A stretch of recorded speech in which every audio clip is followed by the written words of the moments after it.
Well, welcome to a new Harry's Garage video, and we're in quite a location. Obviously not the garage, we're at Whitby, which is just there. This is the beach running out of Whitby, running north.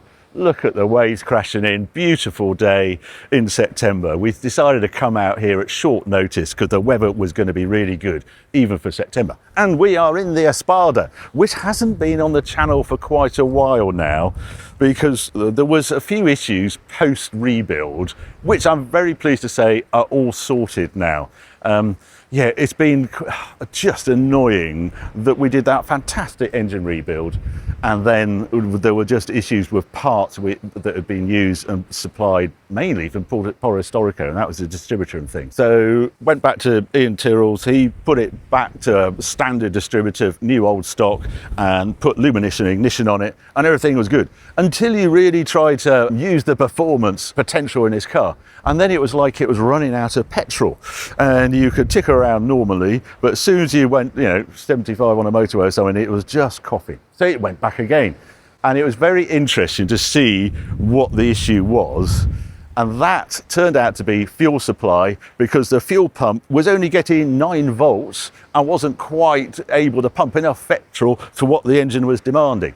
So a new fuel pump went in, a relay system went in, so it was guaranteed getting 12 volts at all times, and they increased the pipes from the fuel pump to the engine. And now I have a very healthy Espada, as we proved on the way up here. Yeah, it just sits on the motorway. Trying to keep it at 70-ish miles an hour is tricky on this car. That's the great thing. If you have a 150 mile an hour car from the 70s, today's motorways sitting at 70 is, what's going on? I want to sit at 100 miles an hour. But that's what it was like in 1970. That's what this car was designed to do, to race from Milan to Rome and that sort of driving. So we came up here. It's a great spot here. We stayed at a place called Saltmore House last night, and we came there because hiding in there, he's probably gone to sleep, is our dog. Yeah, Stanley, there he is, and he's loving it. He's very bored of this video already. Look at him down there.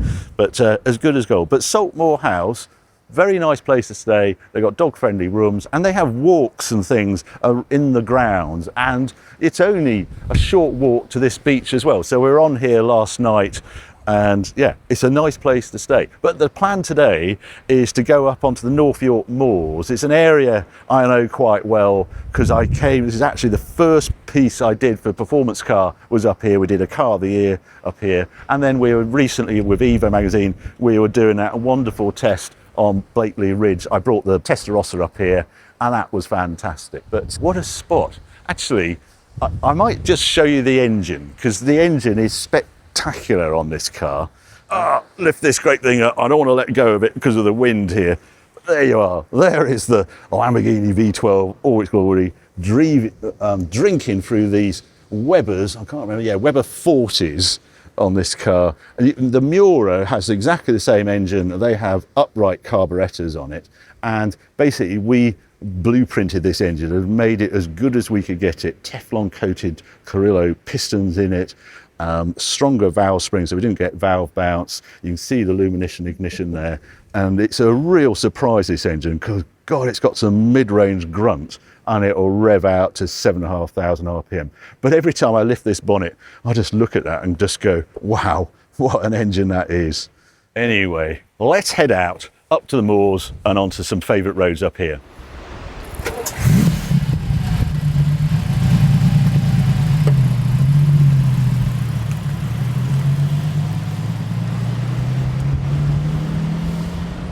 We're just climbing out of Whitby now.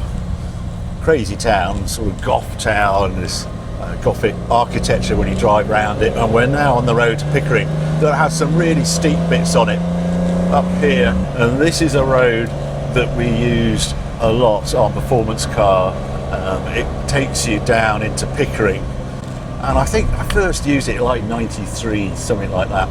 And it was a Cerberus test, which I had ordered. I can just see this D-limit sign just coming up, so I can change it to second. It's steep.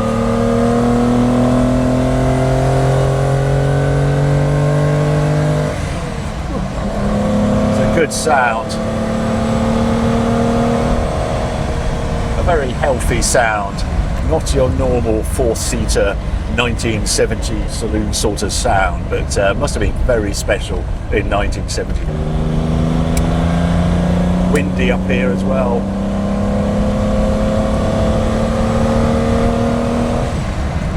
Yeah, healthy as anything, this engine now.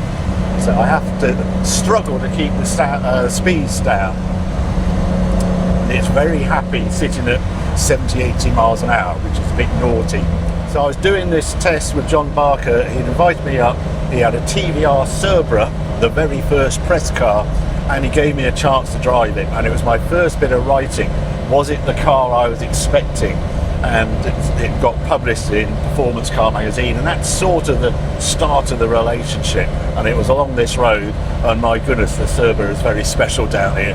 I just thought it was like a race car. I thought it was going to be something I could take the kids in, and therefore it was going to be very more practical and things. And I soon changed my mind that this wasn't the case, and then I bought a Maserati Ghibli Cup. And that really started the relationship with all the journalists and everything. So anyway, that's the history of this road for me, this road, amazing road, Pickering to Whitby. We're just turning off here. This is a little side turning. And we used to park up here when we did the Car of the Year. Can't remember what year it was, but wow, what a sound that is. Yeah, this was our hiding place, and a very windy hiding spot it was as well. We had the little Lotus Elise, we had the Lamborghini Diavolo SV, and my Maserati Ghibli was the 2.8 version at the time. And we were doing no end of photography up here. Big open. Photographers absolutely love it up here. The downside is if you're part of the test, you do a lot of standing around. You know, very windy, very exposed lay-by up there, but the road's fantastic. A few too many sheep about, but hey, can't have everything.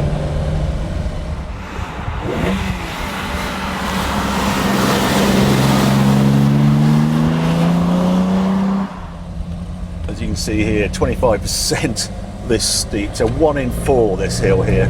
I'm in second. And it's quite common in this area to have these roads like this. There's a sheep in the way. Don't want a sheep. This car, I weighed it. I think it's 1,640 kilos, 650 kilos, somewhere around there.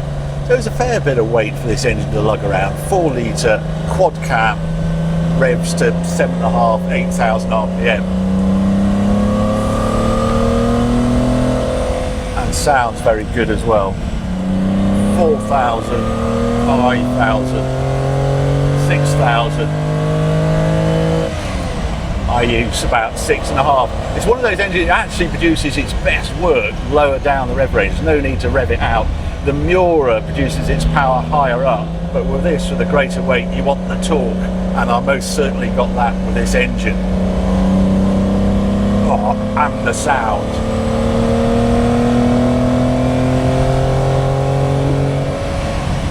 Little tour around the cabin, big dials, so a 10,000 RPM rev counter over the other side, 190 mile an hour speedo, makes it very hard to actually judge what speed you're doing. You can see between 40 and 70 you've got a few indents, but very hard to stick to a 60 or a 50, I find. That's my excuse, officer. And then here, well, got lovely air conditioning, big vents here.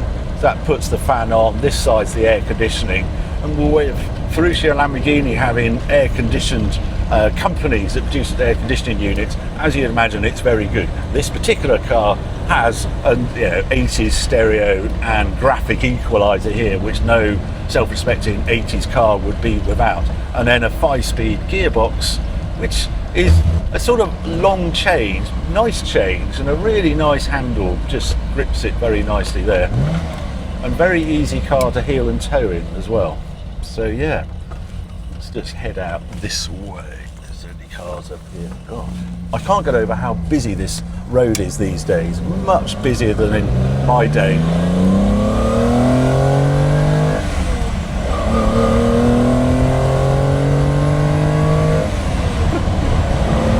I don't get bored of that bellowing Lamborghini sound. It's very windy today, so there's quite a lot of wind noise. Sorry, Stanley, did I wake you up? Yeah, once you drop off the moors, there's this quite nice road down here. You just got to be lucky with the traffic, fast and flowing. I remember bringing the Lotus Elise down here. The first time I've driven it was on that car of the year. I've just been amazed. This lightweight car, couldn't believe the feel of it. And yeah, from that moment on, I just was a real fan of the Lotus Elise. It tended to be my job to go down to fill them up with fuel, which I wasn't complaining about at all, because I used to run up and down this bit, which is almost the best bit. When you're up on the moors, it's so fast, you're just trying to keep some self-control there, and it's quite often quite hard to do so. I think there's fabled tales in performance car days of some crazy drives across here with Lord Mexborough's Porsche 959 and other exotic cars. I think a McLaren F1 with John Barker might well have been going quite well up and down this road as well. So yeah, folklore wise, quite a famous bit of road. And we're going to head over to Blakeley Ridge, which is just the other side. Yeah, the Espada's doing all right up here. The thing about this Espada, I read the Bob Wallace book, and what they were trying to do is to create this four-seater car that could dash from Milan down to Rome. They were trying to compete, they say, with air travel. Would the executive not bother taking a plane to visit the head office in Rome? They'd just take the Espada instead. And that is the sort of work they did with this car. It's one of the first cars, it could even have been the first car with ventilated disc brakes, but it was the long-legged gearing and steering. It hasn't got a lot of caster on it, so it doesn't have a lot of self-centering, but it's very stable at speed. It's just as a different sort of car to something as crazy as the Countach or Miura. The purpose of this car was to go really fast between the important towns in Italy, up and down the then new autostradas, and I can see it would do it very well. Its top speed is around 150 miles an hour, and if you look at Mel Nichols' book when he was writing for Car Magazine, he did some crazy drives in Espadas at very high average speeds, 120 mile an hour average speed across France and Italy back in the day when that was possible. Don't think you'd be able to do it today, but yeah, that's what the essence of Espada is, this mad four-seater express to take you long distance very quickly.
This is the start of Blakeley Ridge up here.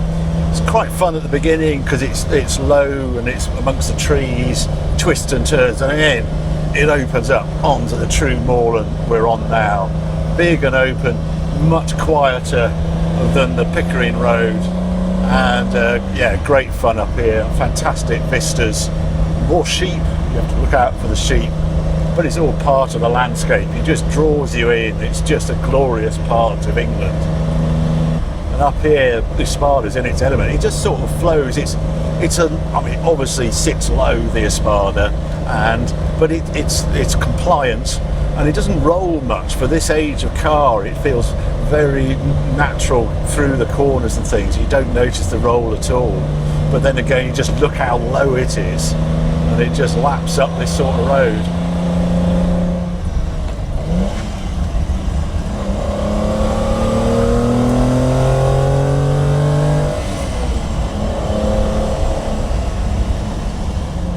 Yeah, that's in fourth at 3,000 RPM, and it really comes on cam at about 3.5, but really strong 3 to 5 is its zone, and then there we are, that's 3.5, 4.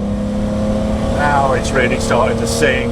5. Does great work up there. Just so sweet, this engine. I had that Ferrari 330 and it wasn't a patch on this for an engine. I was very surprised how far ahead the Lamborghini was over the Ferrari at the same period. That's the magic of Pizzarini's V12 that he did for Ferruccio Lamborghini, that lived on right the way into Murcielago. Brilliant engine.